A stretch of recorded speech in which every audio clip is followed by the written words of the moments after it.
The voices began again at 2:13 a.m. Maya's eyes snapped open. She lay still in her new bed, heart thudding, breath caught halfway in her throat. The whispers drifted through the thin walls of apartment 19, soft, overlapping voices that sounded almost human. Almost. Maya. Then laughter. Not loud but wrong, like someone trying to remember how to laugh. She sat up, every hair on her arms rising. The air felt colder than before, heavy with the smell of damp wood and something burnt. From the hallway came a slow scrape, like a chair being dragged. Maya, come listen. She clutched the blanket. Who's there? The room went silent. Then a knock sounded from inside her closet. 3 days earlier, Maya had moved into the old brick building on Laurel Avenue in Cincinnati. The rent was cheap. Too cheap. The manager had said, no pets, no parties, quiet tenants only.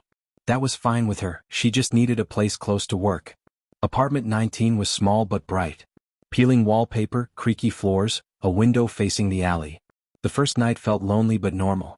She unpacked boxes, set her lamp on the nightstand and called her mom. Feels weird, she said, smiling through the phone. Like someone's already lived here forever. Her mom chuckled. Old buildings do that. You'll get used to it. Maya hadn't. The next night, she woke to faint humming. It came from the vent above her bed, a soft tune, the kind of lullaby a parent might hum to a baby. When she held her breath, she could tell there were words mixed in, though she couldn't make them out. She pressed her ear closer. Stay with us. The air from the vent turned cold against her cheek. She jerked back. It's just the pipes, she whispered. Old pipes. She turned on her lamp. The bulb flickered 3 times and steadied.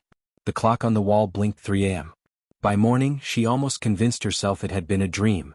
On her 3rd night, Maya came home late from the diner where she worked. She smelled like coffee and bleach and wanted nothing but sleep. When she stepped inside apartment 19, something felt off. The air was colder than the hallway. Her lampshade was turned backward. And her phone, left charging on the counter, was lying face down on the floor. Maybe I knocked it over, she muttered. She walked to her bedroom and froze. The closet door, which she always kept open, was now shut tight. She gripped the knob. It felt icy, slick, like something wet had touched it. She pulled it open fast. Empty. Only her clothes and a faint smell of rain. See, she said, laughing nervously. Perfectly. A whisper slid out from behind her, inches from her ear. Perfectly what? Maya spun around. No one there. The bulb flickered once. Twice.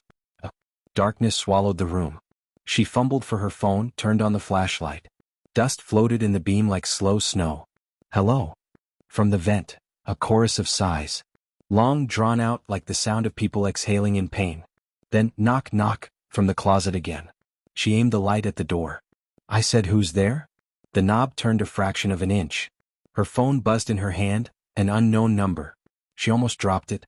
She swiped to answer. Static filled her ear. Then a faint, whispering voice. We hear you too. Maya screamed and dropped the phone. It hit the floor, screen flashing. When she picked it up, the call had ended. The apartment had gone still. Even the refrigerator hum was gone. She backed away from the closet, step by step, until she reached the hallway. Her pulse pounded in her neck. She was about to open the front door and run when she heard it, footsteps above her ceiling. Slow. Heavy. But apartment 19 was on the top floor. The footsteps stopped. The air thinned, colder, heavier. The lights in the hallway flickered and a single voice spoke, clear now, deep and close. Don't leave us, Maya. Her door slammed shut on its own. The bulb overhead popped, showering her in sparks. When the darkness settled again, she heard them whispering all at once, hundreds of voices, all inside the walls, chanting her name louder, closer, until she felt their breath on her neck. Then, from the closet, came the sound of the doorknob turning again, this time all the way. Maya woke to the smell of metal and dust. Her phone lay on the floor where she dropped it, screen cracked, battery dead. Pale morning light crept through the blinds in thin, cold stripes. For a few seconds, she told herself it had been a dream. The whispers. The closet door. The footsteps above her head. But when she looked, the closet stood wide open. Inside, her shirts hung still, except one. A red hoodie swayed, slow and steady, as if something unseen had brushed past it moments before. The air in there felt colder, like the air outside after rain. Stop it, she whispered. You're just tired. The faucet in the kitchen dripped.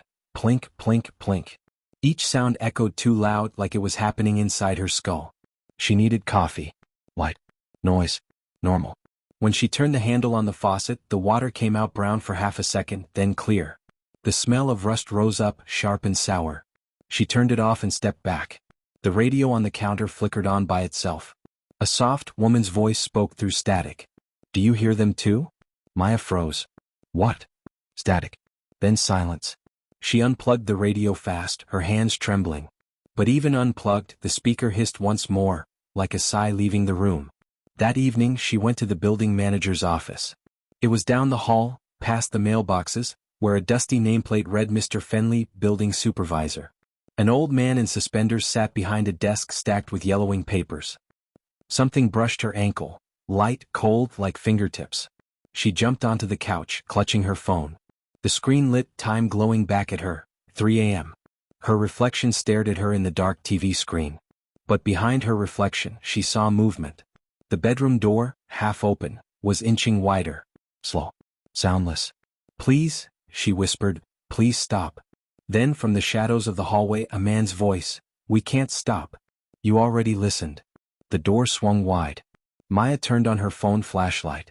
The beam caught a shape at the far end of the hall, something standing just inside her bedroom. It looked like a person, but its body shimmered as if seen through water. The light glinted off eyes that were too bright, too still.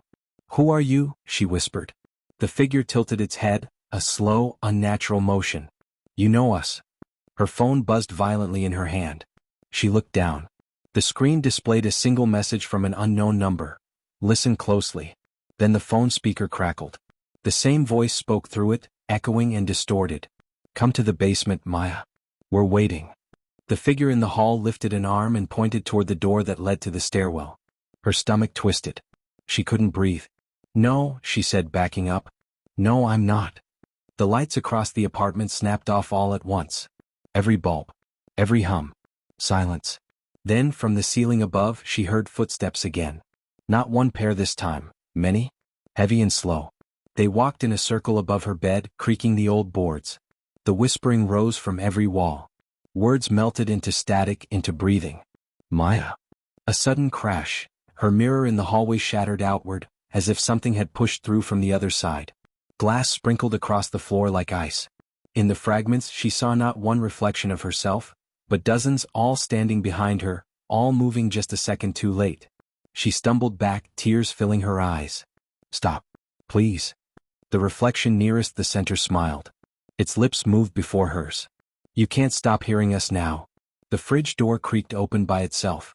Inside, every jar and bottle rattled. The light inside flickered like a dying candle. The whispering grew into a single rising sound, a chorus that filled her head until it felt like pressure pushing from the inside out.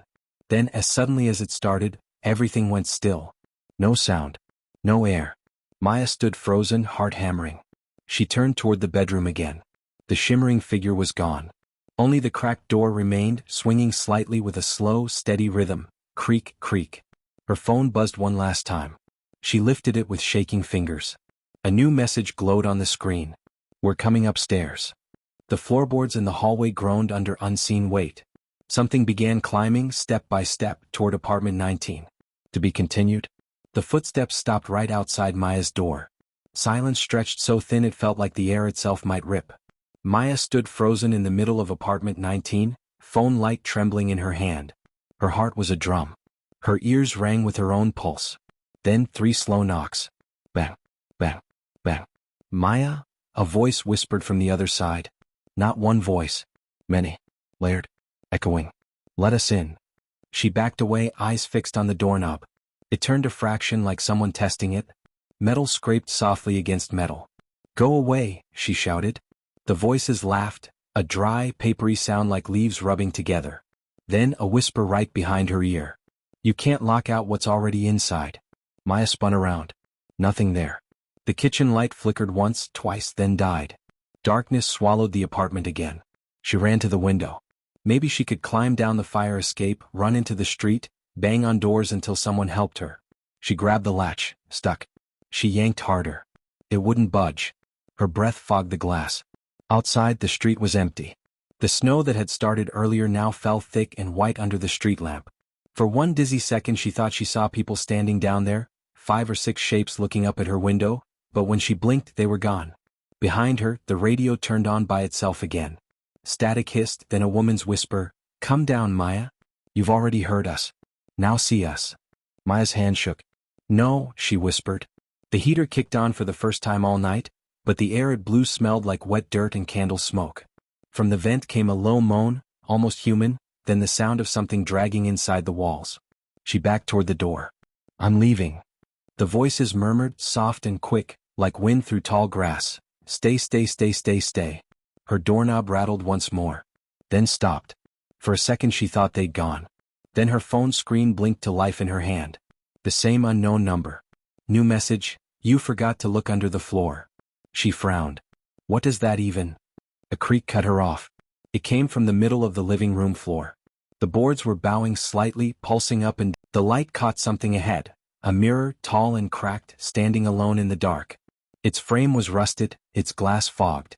She stepped closer. Her reflection swam into view, pale, trembling, eyes wide. But then another shape appeared behind her reflection. A woman. Long hair dripping. Face gray and wet, eyes hollow. She smiled, but her lips didn't move right. "You heard us first," the woman said in a dozen voices at once. "Now you join us." Maya stumbled back, but the ground under her shifted, hands, dozens of pale hands breaking through the water, reaching for her ankles. Their touch was ice. She screamed and tried to pull free, but they held tight. Her phone fell, splashing into the water, its screen still glowing faint blue. Through the static of the dying speaker came a faint voice, her own voice recorded, whispering, "Please stop." The figure in the mirror tilted its head. "No one stops hearing us." The reflection stretched, warped, and something began crawling out of the mirror, slow, deliberate. A shape of gray mist and bone fingers. Maya yanked her legs free, slipped, and splashed backward. The water rose higher around her. She turned, scrambling for the ladder, gone. There was only smooth concrete where it had been. "Maya." The voice was beside her now, breathing cold against her ear. "Stay with us. Forever." Her scream echoed, twisting with their laughter. Upstairs, in apartment 19, the next morning sunlight poured through the window. Everything was quiet. The floorboards were smooth again, no sign of a hole. The radio on the counter hissed softly, then clicked. A woman's voice spoke through the static, familiar, faintly scared. "Hello? Can anyone hear me?" It was Maya's voice. Then just beneath it came a whisper, dozens layered together, faint but clear. "We hear her every night." The radio clicked off. And the silence that followed wasn't empty, it was listening.